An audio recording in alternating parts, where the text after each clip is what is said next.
Thank you all very much for having me here today, and thank you for that introduction, though now I'm worried, like, this guy's really smart. It's like, well, let's just see how smart this guy really is. So only the bar were set just a little bit lower, that would be fine.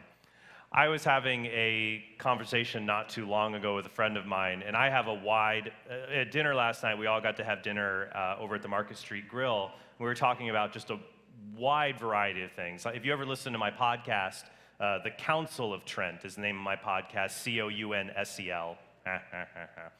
So that's available at trenthornpodcast.com. You know that on Fridays, I do shows where I talk about whatever I want. It's kind of a free-for-all Friday. So I have like kind of a wide, eclectic set of interests, things I just enjoy reading and learning about. So for example, last night we were able to spend, gosh, it felt like an hour just talking about Sylvester Stallone movies. Who here likes Sylvester Stallone movies? Anybody? I mean, of course you've got your classics, you have Rocky and Rambo, but you also have other things that are underappreciated, like disaster adventure movies like Cliffhanger, Daylight is another example, and of course, the cult classic, the Sylvester Stallone arm wrestling movie. If anyone has seen it, Over the Top. Who's seen Over the Top? Come on, okay. Very good, and that movie certainly is over the top. So, wide eclectic interest. Another one I enjoy, history, including histories of famous disasters. And I had a friend of mine, we were having this conversation, and we were talking about the RMS Titanic. And she is really obsessed with the Titanic. Like, she goes, like, if she hears a museum has an exhibit of new artifacts, she has to go and see it. And so I was reading about that, and then I was reading about kind of these conspiracy theories related to the Titanic, that White Star Lines intentionally sank the Titanic or switched it with a sister ship for insurance money. And I just wanted to get her goat. And I said, you know, Teresa, I don't think the Titanic really sank. I think the story was all made up. I mean, can you explain the fact that in the newspaper accounts afterwards, the eyewitnesses give two separate accounts? They say that some people say the ship went down whole, other people say it broke in half. How do you explain that? She says, I have a perfect explanation, okay? When the ship's lights went out, it's completely dark, cloudy, moonless night, and because of that, some people did not hear when the ship broke apart. And she's going through this lengthy explanation. I said, Teresa, I'm just pulling your chain a little bit. So we were talking more and more about this, and well, this is actually a few years ago, because we were talking about it shortly after, 100 years after the Titanic sank. Another ship foundered off the Mediterranean coast. You may have heard of it, the Costa Concordia. Anyone remember the foundering of the Costa Concordia? And they're 100 years apart. They reveal something very interesting, though, about human nature and about where we've come as a society in 100 years. For example, you go back to the Titanic, you were more likely, if you were part of steerage, the third class, if you were a woman or child in third class, you were more likely to survive the disaster than if you were a man in first class. Because the men voluntarily chose to stay on the ship so that women and children could be able to be evacuated and get to safety first. And then, of course, Captain Edward Smith stayed with the ship until it went down, and as the old maritime adage goes, the captain went down with the ship. That was the Titanic. 100 years later, Costa Concordia, a very different story. Here what happens is you have Mr. Captain Scatino of the Costa Concordia, in an attempt to impress those on shore at a nearby island and his mistress, who was also on board the ship, did a sail-by too close to a nearby island, went off the charted path, and struck an underwater reef. Thankfully, though, the ship managed to drift back into shallow waters. But it was complete chaos on board, and when it realized the ship really was sinking, you had male crew members who were taking life jackets and taking things out of people's hands, fleeing the ship for themselves. Scatino was one of the first people actually off the ship when he realized that it was sailing. And if you know Italian, it's probably pretty funny, but even if you don't, it's hilarious. You have to listen to the transcripts between the Italian Coast Guard and Captain Scatino. And they're telling him, Scatino, how many people are on board? You know, what's the situation there? He says, well, I'm not on board anymore. I'm coordinating from shore. They say, Scatino, you know, beep, beep, beep, beep, beep. You could tell, like, oh, these are Italian curse words if I've ever heard one. How angry they're getting at him, that the captain needs to be on the ship helping people. And tragically, several dozen people did lose their lives on the Costa Concordia. But seeing just that difference of what is expected for men. And that's hard for us as men of faith to live in the world today because people have such low expectations for us.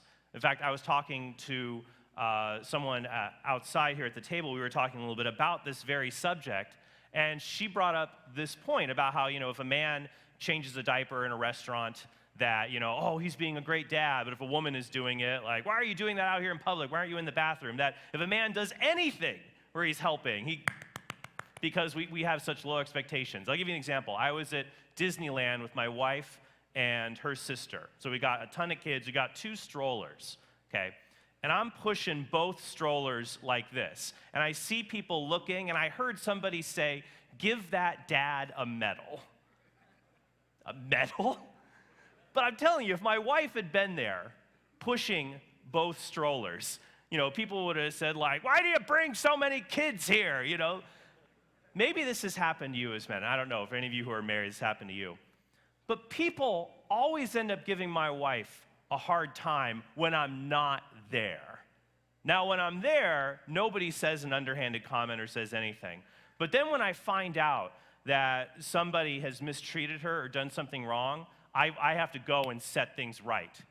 I remember my wife told me that someone at Sprouts, at the grocery store, one of the checkout ladies, was just really, really mean to her and rude about how she was handling the kids, and she's trying to get through. She's got, a 4-year-old and a 2-year-old climbing on her, just trying to get through. And this lady just said just really mean, vicious things to her. And so I heard that, and I flame up, as some of us are prone to do. I'm like, okay. So then I just hopped in the car. I said, who did this? What was her name? You get this thing like, I need to go and fix this. And of course, our wives always say, I don't want you to do anything. I just want you to listen. You're not helping. Listening isn't going to solve anything. Action will solve something, right? And so I hop in, and so I say, well, what is she? I don't know. She was a middle-aged woman. She sounded like she was from Boston or something. I don't know. Trent, don't do anything. I'll be right back. And I go, and I drive in my car down to the Sprouts, and I walk in, and I'm getting ready. I want to go up to the intercom. I want to go on the microphone and say, all checkout clerks, I need you to repeat after me. I parked my car by the harbor. Ready? Each of you say it. Parked car by harbor. There she is. No, there's the Bostonian who was mean to my wife, but I realized, nope, that would be me being a crazy person.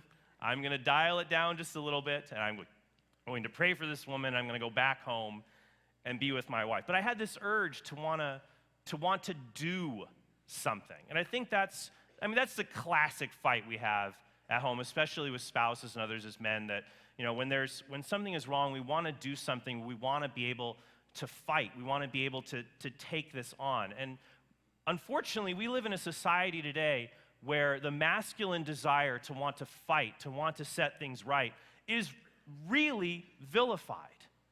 That the American Psychological Association, a group supposedly collection of experts on psychiatry and psychology, which they aren't, released a report recently saying that traditional masculinity is dangerous. Now, they didn't take a very narrow set of behaviors. Like, obviously, things like, abusing drugs, being aggressive or violent towards your family members. Obviously, those things are wrong. That's bad. But they even said being stoic, adventuresome, that traditional masculinity is dangerous for men. And so you hear a lot of these days, you hear things like, have you ever heard people talk about toxic masculinity? You guys ever hear that phrase? I don't think anyone would. Could you imagine, like we see on mainstream media, people will talk about the dangers of quote unquote toxic masculinity, which when you ask someone to define it, sounds a lot like traditional masculine virtues, like courage, stoicism, fighting for what's right. You would never hear anyone talk about toxic femininity. Or imagine if a news anchor said, we need to do something about toxic homosexuality. That the news anchor tried to, a commenter tried to say that, well, homosexuality is fine, but not toxic homosexuality. He would never hear the end of it. But masculinity is a problem, that it's seen as something dangerous. And the idea to toxic masculinity or traditional masculinity is to say, well, men, and I see this with my 4-year-old and 2-year-old sons, that people look at masculinity, look at men and boys, and they just see defective women and girls.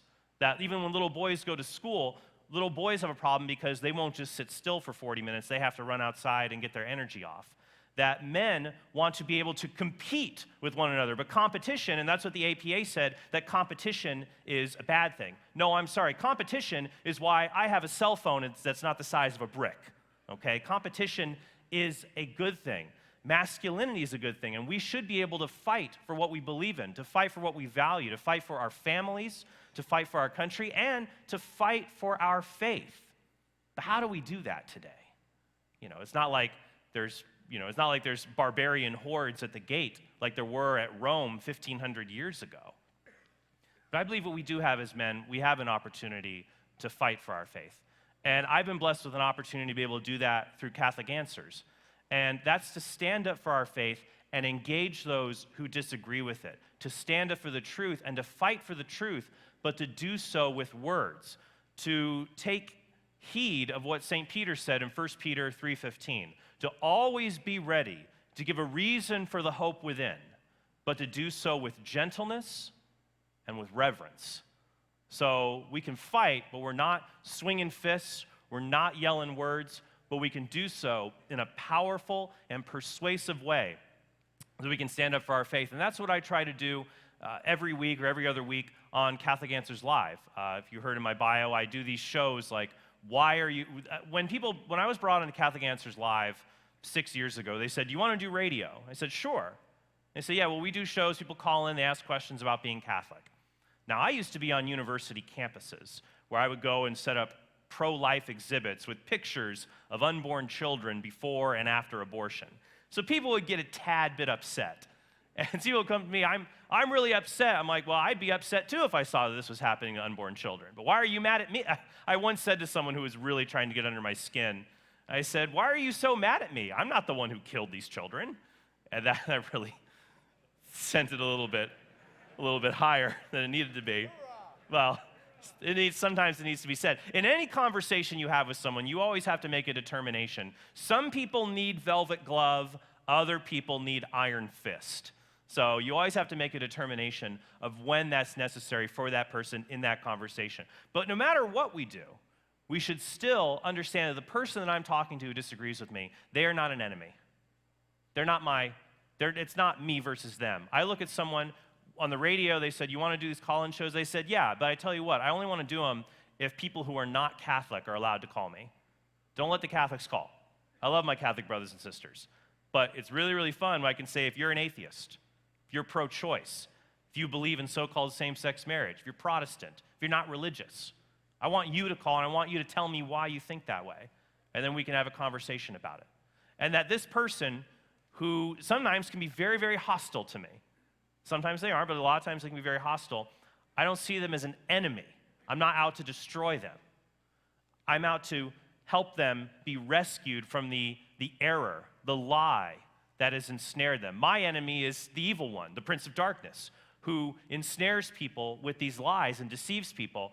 And I ask for the grace of the Holy Spirit to be able to put an idea in their mind to get them to think about this so that they can walk away from these lies and come closer to the truth. And that's a method of defending our faith I love teaching other people, because we have a lot of great resources that have come to us as Catholic men, especially in the past 20 years. I mean, you've got wonderful things from the St. Paul Biblical Center, Franciscan University, Focus, Augustine Institute, Formed. You go outside at the vendors here at this conference today. You'll have so many great resources to learn about our faith. We have all the answers are out there. But then we go and we talk to our coworkers. We talk to our relatives, our nephews, nieces, aunts, uncles, grandchildren, grown children, brothers, sisters, parents. And we get in these discussions, these disagreements, and sometimes it seems like those answers, they just don't come to us. It's like the tank is empty. Like, we've read these books, we've gone to these talks, we go to this conference, we hear all these great speakers, we're motivated, we hear great theology, we watch talks online, and then we just don't have it. And we don't know what to say in these conversations, and we fall into two different traps. One trap is, I want to get really assertive and say, this is the truth, and you need to hear it, and kind of turn up the volume so that people will hear me. Even if I don't have the answers, they'll hear the volume. Or we turn down the volume. We become these Mr. Nice Guys. I don't want to have toxic masculinity.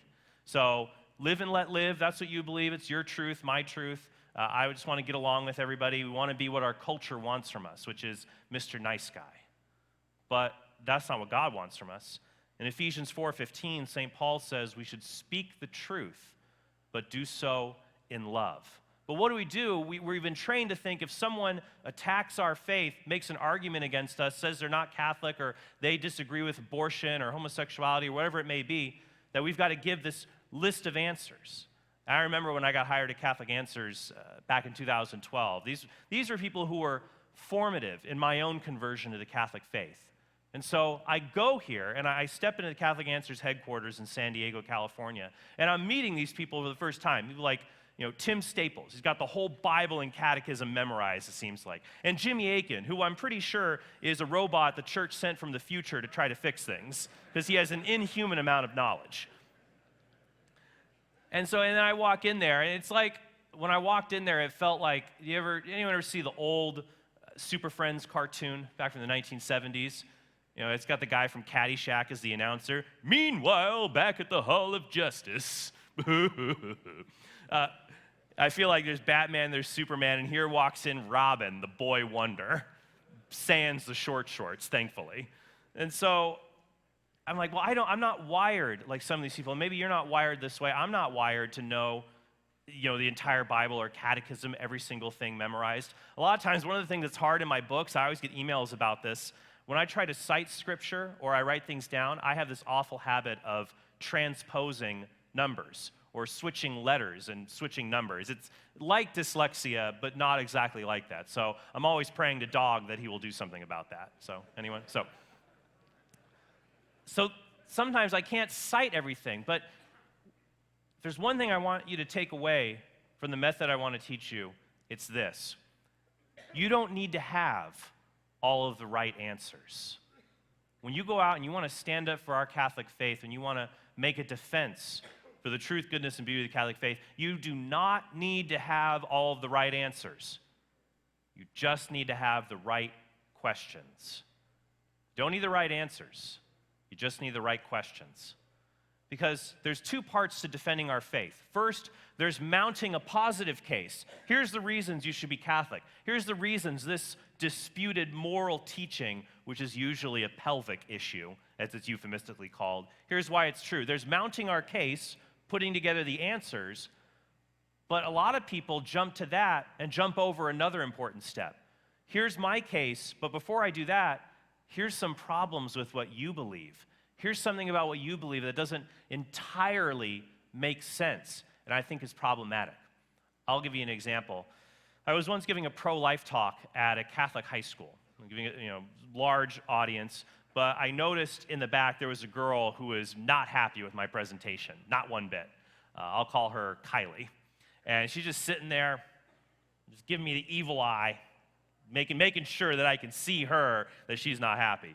And so I'm done with the talk. I say, does anyone have any questions?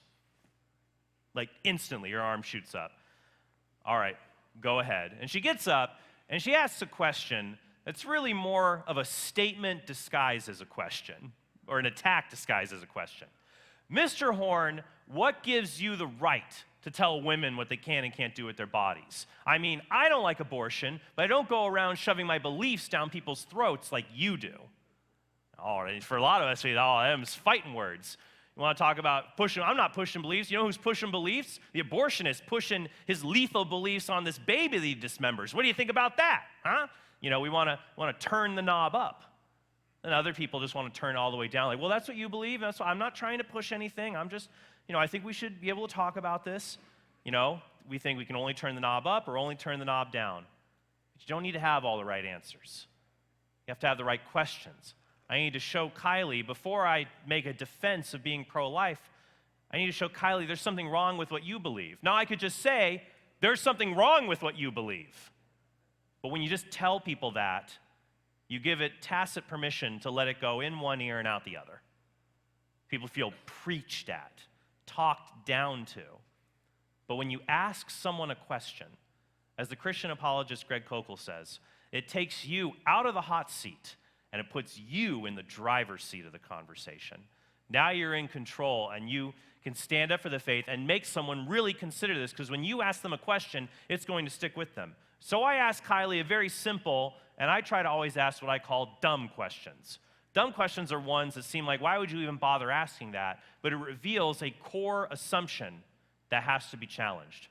Mr. Horn, what gives you the right to push your beliefs on other people? I mean, I don't like abortion, but I don't go around shoving my beliefs down people's throats like you do. Now, what question would you ask Kylie? Anyone? Shout it out if you have an idea. 66 million have already been killed. 66 million have been killed? But notice that's not a question, though. What's a really simple question to ask her to get her to think? What about women killed in the womb? I'll give you a hint. It starts with why. We got one over here. I asked her, Kylie, why don't you like abortion? Now, you see why that sounds like a dumb question? Like, well, come on. On both sides, we disagree, but it seems like we agree that why people wouldn't like this, But why don't you like it? I asked her, why don't you like it? She said, well, isn't it obvious? Okay, pretend I'm like 5 years old. Just humor me, how would you explain it to me? Well, it takes a life out of the world. I said, well, help me out here. What do you mean by that? What do you mean it takes a life out of the world? I mean, if I step on a snail, I take a life out of the world. Is that an abortion? Well, no. Okay, well, what's the difference? Notice here, I don't even have to know anything about pro-life apologetics or abortion. I'm just asking questions. She said, well, it takes a human life out of the world. It takes a baby. But I mean, I can't tell women what they can and can't do. Now, the temptation is to want to turn the volume up and say, so you're okay with killing babies? You want to drive it home. But I believe there's a different approach we have to take when we ask questions like this. So I said to her, look, Kylie, I don't quite understand where you're coming from. Can you help me see what you're saying? You don't like abortion because it takes a baby out of the world, it kills a baby. But you can't tell women that they can't do that to their babies. I don't understand that. Can you help me see what I'm not getting? And then all the other students turn around, they look at Kylie, and she's starting to turn red. And she says, well, it sounds bad when you put it that way. I said, well, Kylie, I didn't put it that way, you did. So this approach, also called the Socratic approach, based on the work of this guy named Socrates, you might have heard of him, lived in Athens 2,500 years ago, came up with a message, Socrates, everybody, method of asking questions to come at the truth, that even if you don't know a lot about our Catholic faith, or you feel like you don't have all those Bible verses off the top of your head, you can ask people questions to expose that if they have a non-Catholic worldview, whether it's Protestant, Jewish, Muslim, atheist, non-religious, whatever it may be, or it's a Catholic dissenting worldview that is not faithful to the teachings of the church, there's a flaw, there's a falsehood, there's an incoherency somewhere in there. And by asking questions, we can expose it. And at the very least, we can make that person uncomfortable with what they believe, and they grapple with it doesn't make sense, and then present our truth at a time and place that is appropriate to them. So it comes from Socrates. Another person, of course, who put this method to great use is our Lord, Jesus himself. Mark chapter 11 is a great example of this. The Pharisees go to Jesus. Jesus has been healing people on the Sabbath. He's been teaching, and the Pharisees say to him, who gave you the authority to do these things? Now, Jesus could have gave a long theological answer or a short theological answer. My dad, the guy who made everything. Could have done that. But instead, he asked a question, that through a question, he could expose the Pharisees' hypocrisy. He said, well, this is the dynamic Trent Horn paraphrase of Mark 11. Tell you what, I'll answer your question if you're willing to answer one of my questions. The baptism of John, is it from heaven or from earth?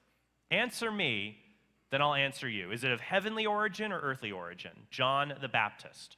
Then Mark tells us the Pharisees got in a huddle, and they realized they were in trouble. Now, they didn't come out and condemn John the Baptist, but they also didn't come out and support him either. So they said, well, if we say John the Baptist, his baptism is from heaven, the people will say, why didn't you believe him? Why didn't you support him? If we say it is from earth, it's from men, the people will revolt, because the people believe and recognize that John is a legitimate prophet, even if the religious leaders do not. So religious leaders not living up to what they should be doing has been a perennial problem for God's people, okay? But God's people have always found a way. So the Pharisees go back to Jesus, and they do what happens to me a lot when people realize they're in a dilemma they can't get out of. We don't know. Jesus says, well, then neither will I tell you by what authority I do these things. Mark says the people were amazed by his teaching and his authority, because Jesus, through a simple question, could show the Pharisees didn't really care about authority because they never bothered to settle the question about John. He exposed their hypocrisy without saying outright they were hypocrites. Now, in other cases, sometimes it's okay just to call somebody out. That's perfectly acceptable. In Matthew 23, Jesus does that to the religious leaders. But in many other cases, when we're talking to people, it's helpful to use this question-based approach. Another example to help you see, especially if you notice with Kylie, the attitude I took was kind of like I don't quite understand all of this, even though I really do. And maybe you can explain this to me. If you're a fan of older television shows, you've seen this tactic before. It was modeled to great effect on Columbo. Anyone ever watch Columbo? I was once snowed in Wichita, Kansas for a week at a friend's house. No internet, no cable, and all he had in the DVD cabinet was the entire series of Columbo. The original run of Columbo. The whole thing. So I sat there with my Target microwave dinners, and I just watched Columbo. And now it is certainly delightful. It all kind of goes very similar. Columbo goes in, there's the dead body, there's the suspect, who for some reason is not halfway to Mexico, but is there, almost taunting Columbo, thinking they've gotten away with the perfect crime. Columbo realizes, wait, not everything adds up, but when he goes and investigates, he looks like this, my Jewish grandfather would say, a schlub, basically. He's got his hat, his trench coat, and it doesn't quite always seem right there. He's getting ashes everywhere on the ground. And he says, oh, I'm terribly sorry about that. I just got a few questions. I'll be out of here in a second. Terrible what happened to your uncle here. Has a heart attack on his exercise bike. Yeah, we're having a terrible time for all of us. You cops snooping around. That's fine. I just have a few questions and I'll be on my way. I don't mean to be a bother or anything. And so he writes it down and then he leaves and he says, I just have one more question if you don't mind.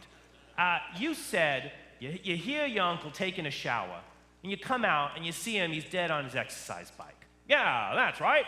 Well, can you answer the question, who takes a shower before they exercise? Do you do that? Because I don't do that. Does that make sense to you?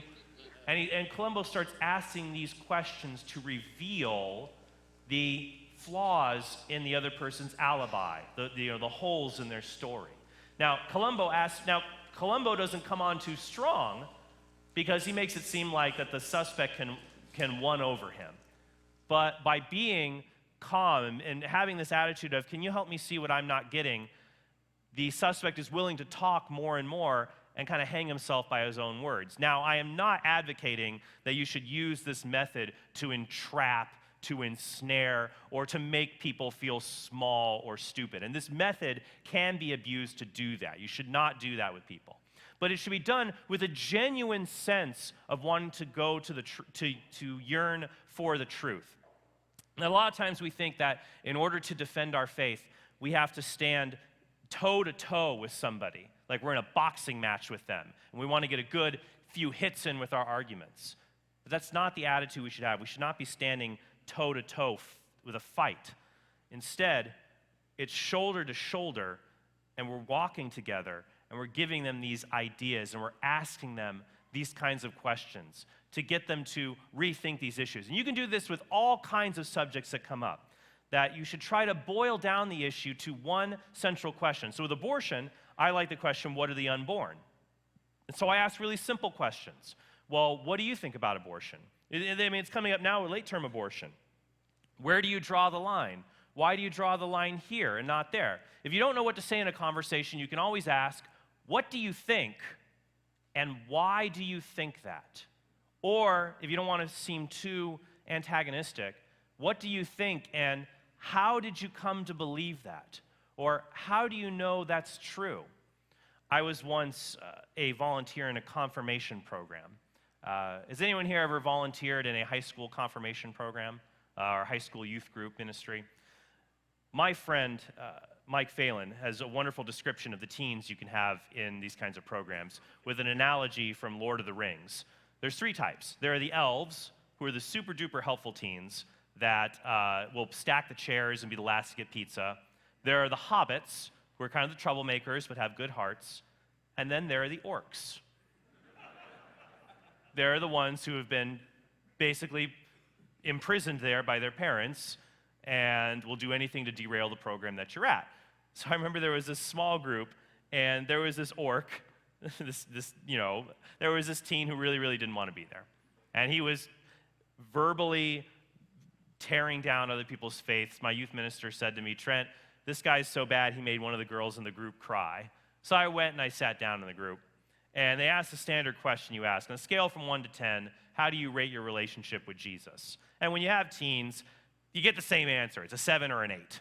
It's an 8. I got a B. I'm not bragging, but I'm also doing well enough to keep my GPA up, okay? So leave me alone. You don't want to say a 10 because then people will be like, are you going to walk on water, Mother Teresa? You don't want to say like a 1 because then you're attracting more attention to yourself. So then it goes all the way around to this young teen. I'll call him Daniel. And Daniel said, 0. There was no Jesus. He was a myth that was made up. And there's that one girl who's about to cry again. I said, well, Daniel, how do you know that's true? Well, it's all just in the Bible, right? Well, yeah, but there's other things outside the Bible, but how do you know that's true that Jesus was made up? You don't trust the Bible? No, I don't. Okay, but even if you don't, how do you know it's not true? How do you know it's made up? How did you come to believe this? He said, well, I saw it in this documentary on YouTube. I said, well, how do you know that documentary's right? How do you know they didn't make things up? Well, I don't know. I mean, it sounded right. I'm like, well, how do you know it sounded right, though? It sounds like you've already arrived at the answer before you've even seen it. And then, so the negative case, here's why you should doubt what you believe. Then the positive case, I said, Daniel, what do you think about ancient historians like Josephus and Tacitus, who wrote about Jesus less than 100 years after his death? I mean, if Jesus is made up, why did they write about someone who never existed? And he sat there, and then it's like the first person who blinks loses. And then this tumbleweed goes by right between us in the middle of this gym. And then he says, well, fine, it's a 2. That's progress. I don't know if anyone's good at math, but 0 to 2, I think, is an increase by an infinite percentage from 0 to 2. So that's progress. That's progress when we're talking with people. And I talked to Daniel Moore, and even some of his other friends who are on the retreat, talking to them things about atheism. I get calls, why are you an atheist? Now, this is one we can have a lot of problems. An atheist will say, why don't you prove that God exists? And then we think, oh, I've heard this on Catholic Answers Live, I read this book, but suddenly all these philosophical proofs, like they all get jumbled in your mind, and well, what do I say? Remember, you don't need to have all the right answers. You just need to have the right questions. So when I talk to atheists on air, I could give them a valid 20-premise syllogism and walk them through, but it's not going to be effective. It's going to be in one ear, out the other. So with atheists, I like to ask these 2 questions. First, what is the best argument you've ever heard for the existence of God? And what's wrong with it? Because I asked them, well, look, why don't you believe in God? Usually, number 1 answer, not enough evidence. No one's proven God exists. Okay, well, you would know there's no good evidence. You could only say there's no evidence for God for 2 reasons. 1, you looked at the reasons, found them lacking, or you didn't bother to look at the reasons at all, which would be intellectually lazy, right?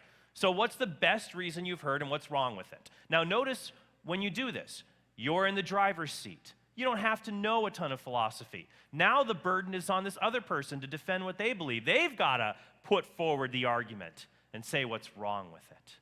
And you can then ask them, well, why don't you find that convincing? And many times, they won't be able to produce even an argument. It's just an assertion or an opinion that they have. But they're the one who is in the hot seat that has to defend their view. You aren't. Another great question to ask an atheist, what would change your mind? What specific incident would change your mind to get you to believe in God? A lot of them say a miracle. I was debating a guy named Dan Barker a few months ago, and Dan is an interesting fellow. Dan used to be a Protestant preacher for like 20, 30 years, and he became a atheistic evangelist. You know, knock, knock, here's the good news. After you die, nothing happens. But that's what he does. He's an evangelist for atheism. And he said he had an envelope with a number inside of it. And he said if I could tell him that number on stage, he would believe in God. And I said, well, that sounds like if I could do a magic trick that you would believe. I know a guy named Patrick Coffin who could probably convert you in about 5 minutes if any of you follow the Patrick Coffin show. You know, that's what a magician could do. Another answer I hear is this: if I could pray and restore an amputated limb, if they could see that, they would believe. I was in a debate once, and the guy said, I believe if a limb appeared after somebody prayed. And I said, why? Why would you believe that God is behind that? And he said, well, because, limbs don't come from nothing. I said, well, let me try something else with you. If I could pray, instead of an arm, a Corvette appeared, and it's yours. Here you go. You're welcome. Would you believe? Sure. How about if I prayed and a second moon appeared around the earth? Yeah. So as the object gets bigger and bigger, that comes from nothing. You would believe in God. So in the debate, I asked my opponent, what if a whole universe came from nothing? Would you believe in God? No. Because we have evidence of a universe from nothing. Now, I could have started with that, but by asking the question, I reveal an intellectual double standard with this individual. And so what we have to do in these situations is to be able to maintain our peace. People ask me all the time, how do you stay so calm on Catholic Answers Live when people are yelling at you or they're getting angry? How do you stay calm and ask questions? Well, I do something that Catholics are well accustomed to doing for a long time that brings a lot of peace and tranquility into my life. I drink. No, I don't do that. I don't do that. At least not on air. But responsibly. No, I pray, and understanding that it's God's grace that is working through me. I pray and understand it's His grace working through me. I pray for this other person. I pray for the words for God to give me. I have patience with this person to understand they're not an enemy. There's someone who's been deceived. There's someone who has emotional baggage that they are carrying with them that I have to be cognizant of and know that I'm walking shoulder to shoulder with them, and my goal in the conversation is not to convert them. That is the job of the Holy Spirit. I cannot convert anyone. You cannot convert anyone. But the Holy Spirit can. But He chooses to use us as instruments of God's grace so that when we have these conversations, when we ask these questions of people, we put a little pebble in their shoe, an idea, a thought, a question that they're really grappling with, that days, weeks, months, and years later is rolling around in their shoe, a pebble in their shoe, a thought in their mind. That Catholic friend, that Catholic guy I was talking to, he was really on to something and gets them to think about that. And one last note, though, is especially tailored for being here at this particular event, to know that when we go out and do this, when we go and stand up for our faith in public, know that even if we do so with the best of intentions, with the best attitude, that it's a fight. There's a reason it's called a culture war. And to understand that Jesus said, if people hated you, remember they hated me from the beginning. And to not respond with anger, St. Paul says in his letter to the Romans that you should kill your enemy with kindness, that if an enemy attacks you, that doing kindness to your opponent is like heaping hot coals upon their heads. There's some boys here from Covington Catholic, actually. And so I'm very glad that they're here. And I had mentioned on air after that incident, during the March for Life, that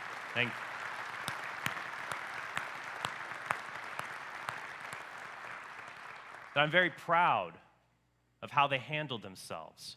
And to know, I think this will remind people that a lot of times we get lulled into a false sense of security, that we can just have our faith as a normal part of life. Our faith is not normal to many people.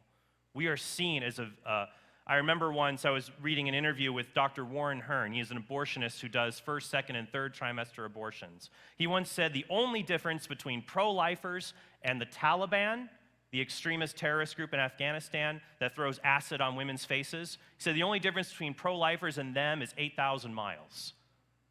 That's how people will view us. And so they will misrepresent us. They will lie about us. They will attack us.